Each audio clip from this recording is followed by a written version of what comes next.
Okay, andito na po tayo sa lugar ng Buena Vista, ang Balatungan po. Napakalawak na po ng tubig dito, no. Kitang-kita na po natin yung baha na sobrang tumataas na. At nakikita na po natin ang apektadong lugar. Talagang napakalawak na po nito. Lalong-lalo na sa lugar na ito. Oh, pagkapinaan po, nakikita po natin kahit tulad sa kabila, mataas na po tubig. Sa akin po, napakadelikado po para sa lahat ng mga mamayan natin dito sa Santiago.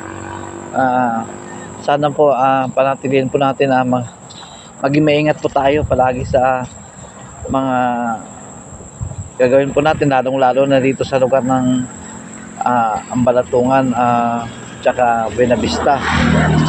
Napakalawak lang po, para na pong dagat ito. Kaya mag-ingat-ingat po tayo sa mga lalong-lalo na yung mga anak. Mamaya biglang isipan na maligo, madisgrasya po sila, marunong po sila. Ingatan po nila po. Alam nyo ang baha, bigyan ng malaki, napakalakas yan, galing pa yan sa bundok, sa iba't ibang dakunan sa pabundukan natin sa Sierra Madre. Ayan, masyado na po, tumataas pa po ang ilog. Sa tingin ko hindi pa nagpapakawala ang ating damper. Pag nagpakawala po ito, lalo pang tataas ito. Oh,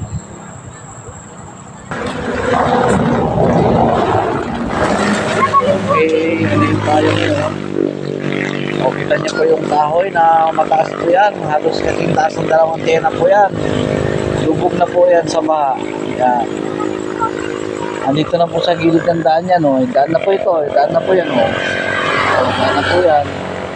Ayun na po pagitan. Ibig sabihin, pag tumaas pa po lalong tubig, may posibilidad po na maabutan po ang matataas na tulay.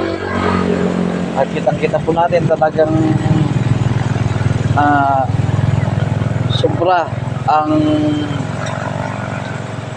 tayong nasalanta ng bagyo ito. At napakalaking tubig po ang rumaragasa po sa ating kalugaran. Yan po